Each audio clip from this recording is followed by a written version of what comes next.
Hi everybody, this is Ryan from Footy IQ. I hope you're all doing well. I haven't done a long form video for a while, so I just thought I'd wheel out the old microphone here for a change, as it's the weekend. I just wanted to talk in today's video mostly about, and this is off the back of the Charity Shield and Maresca's taking over of Guardiola. And some of you will probably say, oh, he's just reacting because they've lost their first game under the new manager. But what I want to say is that it doesn't surprise me, and I the minute they mentioned that he was coming in, I just thought, no, he's not the guy in the long term to be Guardiola's successor at Manchester City. The reason being is that any manager in the history, apart from maybe Liverpool when Bob Paisley took over from Shankly, any manager that's had a huge amount of success for a sustained period of time, the person that follows them usually isn't going to be successful. It's usually somebody after the person after that person has left. So like the second one that comes in, if you know what I mean. So it's a bit like Man United, when Ferguson left and Moyes was drafted in, and it could have been anybody else, even apart from him. There was always going to be a lamb to the slaughter because you're always compared immediately to your successor or the person that was there before you. So anybody that came in after Moyes obviously is going to have less pressure on them to deliver and get the club, or any club, back on its feet after following on the heels of a manager that's brought the club so much success. And then obviously City's case, Guardiola was there for 9 years, I believe, won countless titles, FA Cups, League Cups, Champions League, lost another final against Chelsea. And the same as Arsene Wenger at Arsenal, how long he was there and how many things he won. He probably outstayed his welcome in the end because they didn't win anything for 9 years, but while he was there, until they had those 2 FA Cups. But yeah, I just think I don't see Enzo Maresca being a success at City. And like I said, some of you shoot me down in flames and go, it's his first game, it's a Charity Shield, it doesn't mean anything. But given time, I'm happy to be proved wrong. But I just think, and obviously they're up against a very good side. Let's face it, Arsenal won the league. They were League Cup finalists last year, FA Cup semi-finalists, Champions League finalists. So if City had played maybe another side, they might have won that game. But they did look off it, especially defensively, but all over the pitch really. And you've got to obviously look at it from the players' point of view. They're used to being under Pep for so long, and living and breathing his every word, and all of a sudden this new guy comes in with slightly new ideas. It's going to take a while to get that bond, isn't it? And if they ever do, I'm sure they'll win quite a few games under him. But I just think whether it's him or anybody else, you're there to be shot at, and you're fighting a losing battle. So anything other than that is a bonus. If you win a cup or finish really well in the league, at least challenging, then that's a good start for him. But I don't see him winning the league at all this year. Maybe one of the cups, like I said, but yeah, I just think it's not going to be good for him in the long run. I can see the likes of oh God, I've forgotten the name, the guy who's taken over at Liverpool, Iraola. Yeah, I can see him doing well because there seems to be less pressure on Liverpool. It's like when Slot took over, wasn't it? They won the title more or less with Klopp's team, and then the second season it's like, oh, what the hell's happened? Way off of it. So I think with Iraola, he's the guy after the guy that replaced Klopp. So there's less pressure on him. They're still spending crazy money, Liverpool, but it's going to be like once again for him a lot of pressure. But I still do see him doing okay. If not this year, definitely at least next year. It's going to take time to bed in your ideas and for those players to get used to a new manager.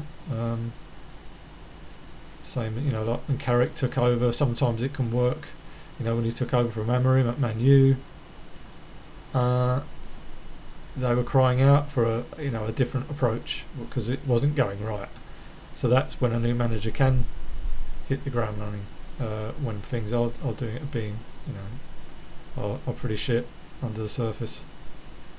So yeah, in Carrick's, he's obviously going to face a bit more pressure this season because he's now having his first transfer window and his first full season ahead of him. So we'll see where he goes. But yeah, it's been an interesting season ahead. I still think Arsenal are the ones to beat. I can see Chelsea definitely improving. Xabi Alonso, another new manager. I don't expect too much pressure to be on him because of where Chelsea finished last season. But yeah, so he might get a bit more time than a lot of the previous managers before him. We shall see, I guess. But yeah, so it all kicks off next weekend. I think we've got Arsenal at home to Coventry, am I right in saying? Let me just double check that. I'm pretty sure it's on Friday the 21st at 8 o'clock kick-off or something. Come on, hurry up. Typical BBC Sport. But yeah, I know it's Arsenal Coventry anyway, that this thing's taking forever. Oh, something's moving. So let's fast forward to the 21st.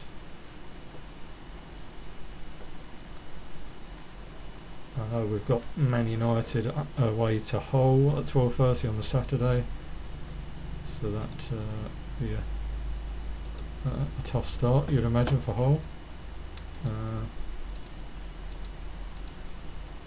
Right, where are we? Yeah. God, this is excruciating.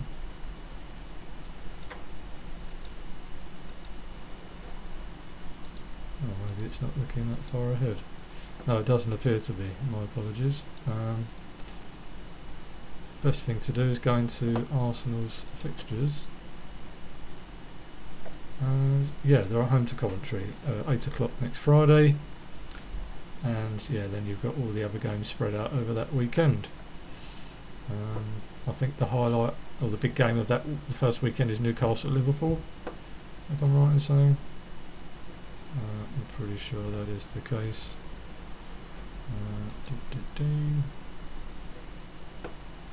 Oh, so while I'm talking here, big news has come through. Barcelona have agreed a £65 million deal to sign Rodri from Man City.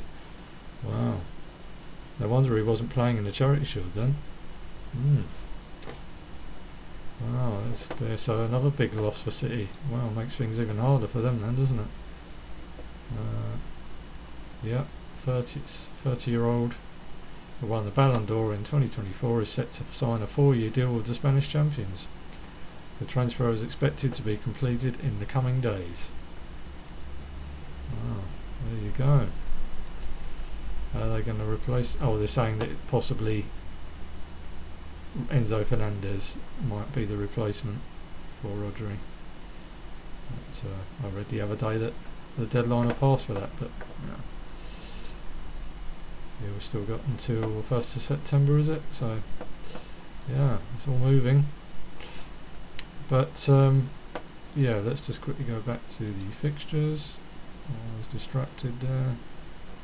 This is the 21st, 22nd. So yeah, on Saturday the 22nd of August we've got Hull home to Man U at 12:30, and then at 3 o'clock kick-offs are Everton Palace, Ipswich Sunderland, Forest Leeds, and 5:30 we've got Brentford at home to Spurs. And then if we go to the Sunday the 23rd, Brighton at home to Villa at 2 o'clock, and also at 2 o'clock is Man City at home to Bournemouth. And then, as I said, Newcastle are at home to Liverpool at 4:30 on the Sunday. And then there's one game on Monday the 24th to round up the first weekend, and that is Fulham at home to Chelsea in a West London derby at 8 o'clock. So there you have it. Okay guys, I shall leave it there. I've gone on long enough, I'm sure you'll agree. But yeah, just pop any comments in the chat if you want to discuss anything that I've mentioned in this video. And enjoy the rest of your weekend, have a good week ahead, and I shall probably be back now tomorrow, which is Monday. Don't forget to subscribe if you haven't already, and you can also follow us on Facebook. Alright, take care of yourselves. I'll speak to you all soon. Bye bye.